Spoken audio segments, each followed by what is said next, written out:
Ladies and gentlemen, please put your hands together for Alexandra Franzen. I was 20 years old, 6,000 miles away from home.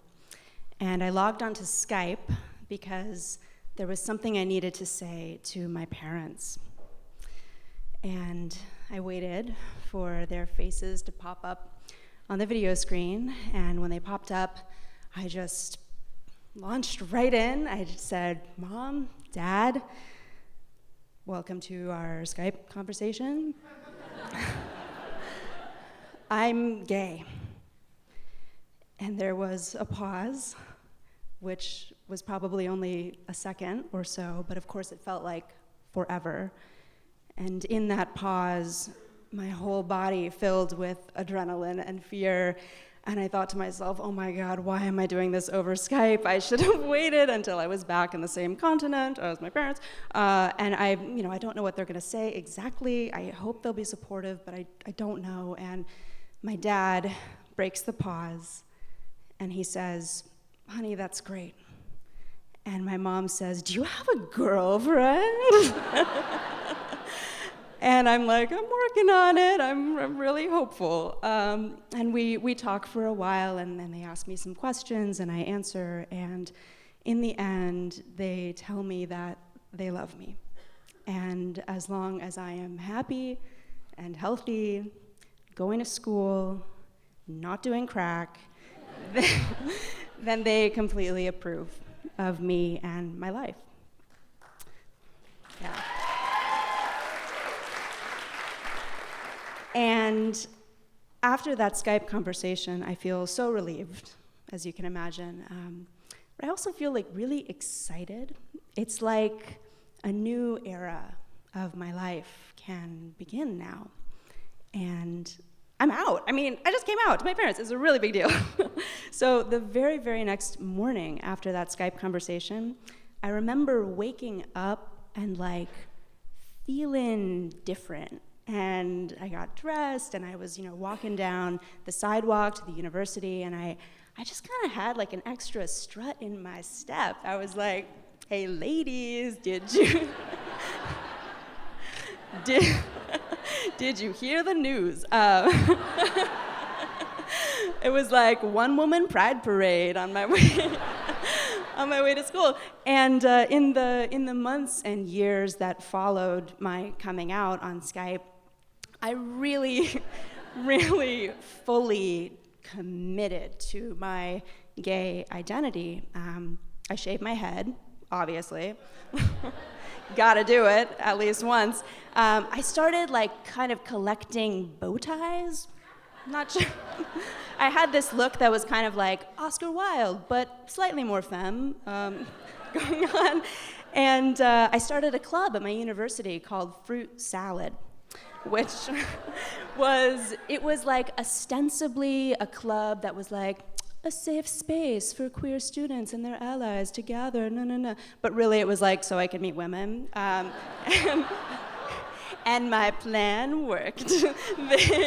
They showed up in droves, and I started meeting and dating and falling in love with just amazing women, love affair after love affair, having the time of my life. It was amazing to feel seen for who I really was, and to be out and proud and feel accepted and have my community and my tribe. The pinnacle was several years after I came out. I was actually at a pride parade, and a journalist came up to me and my girlfriend at the time, and he was like, "Hey, can I take a photo of you guys for the newspaper?" And we were like, yes, of course. So we posed for the photo, and he takes it, and it comes out in the paper, and I remember seeing that photo of me and my girlfriend in the newspaper, and just feeling, I mean, it's a cliche, but so proud. That we were there, and of course my ego was kind of happy because it was like a really cute photo and we looked really good. But I felt like I had arrived. I knew who I was, and the world knew as well. So 7 years go by. I'm at a coffee shop, and I'm typing on my laptop, and I'm totally engrossed in my project. And I sense someone sitting down next to me, and I hear a male voice asking, "Hey, so what are you working on?"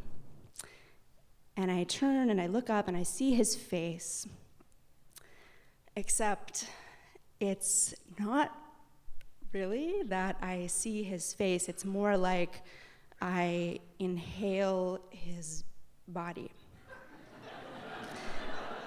And I am just hit with this like invisible tsunami wall of pheromones. And it literally like knocks me, and I'm just like like stuttering and like confused and blushing from head to toe. And we start to talk, and he's, kind of flirting with me, and I have like no recollection of what we talked about or any. I'm just like mesmerized. And then I kind of start to take in his appearance, and he has these piercing eyes, and his hair is so black, and he's really, really tall, and his arms look really strong. And like, what the fuck is happening right now? I'm a gay woman. I'm so confused. And he asked for my number, and I just like give it to him automatically. And he invites me to go see his comedy show. And I go, comedians, right? Tantalizing. So I go to the show, I get there early, and I'm like, I sit in the very, very front row, and I watch him, and I'm just mesmerized by him. This crush is intensifying, and I can't stop it. And after the show, we get a couple beers, and we talk, and we go to the park, and we go to the swings, and he kisses me, and I kiss him back. And it is wonderful and sexy and prickly and like honestly kind of devastating. I feel like I've betrayed my people, and I feel like I don't know who I am anymore. And after that kiss, I don't tell anyone about it. I feel ashamed. I don't tell my friends. I don't tell my roommate. I'm like flung into this sea of freak-outedness where I'm wondering, what will my gay friends think about this? What will my straight friends think about this? Does the newspaper need to print a retraction? Like, I just don't know how people are gonna make sense of this. My colleagues at work know me as an out, proud, gay woman. What does this mean for all of that? And deep down, there's like this other compartment of fear, which is, if I'm not gay, maybe there's nothing really that interesting or special about me. Maybe I'm just another 20-something-year-old hipster with a liberal arts degree. And maybe I'm not that unique. Who am I, really? What makes me me, if this isn't my identity anymore?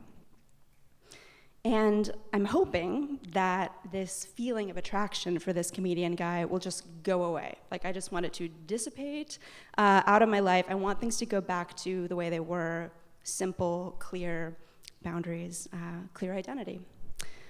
But that doesn't happen. In fact, my attraction for him only intensifies, and I wind up seeing him again and again and again. And then I start to feel like something is changing in me, or maybe I've kind of discovered a new compartment of my sexuality that I didn't know about. But it's not just him. I'm noticing men in a new way. And time goes on, and I realize I can't keep this a secret forever, right? I need to come out with it. I need to come out again. So I call my parents.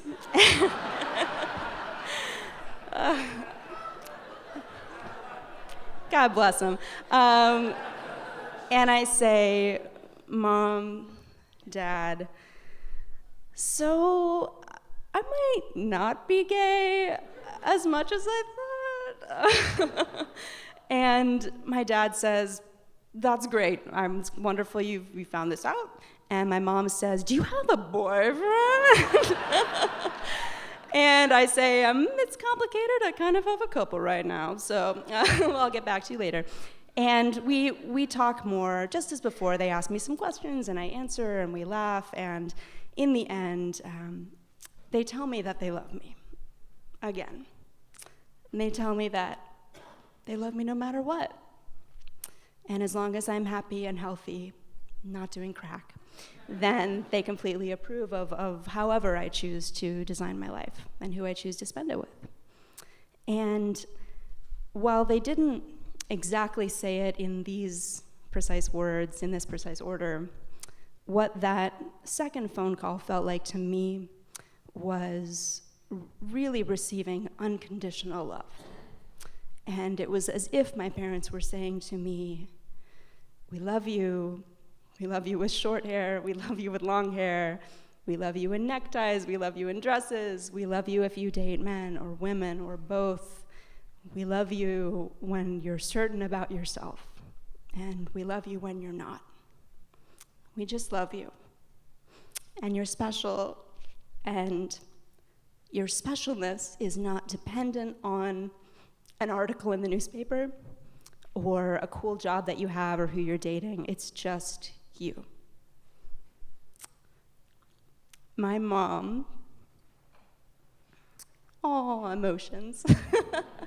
My mom was absolutely not going to have another child after she had my brother.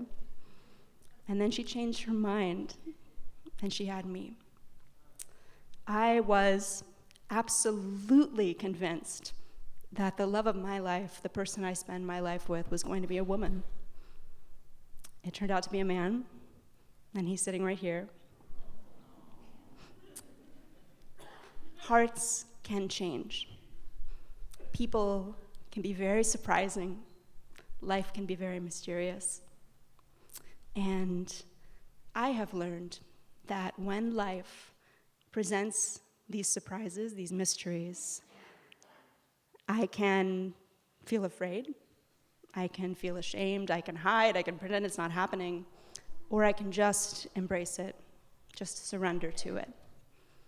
And from now on, I choose to surrender.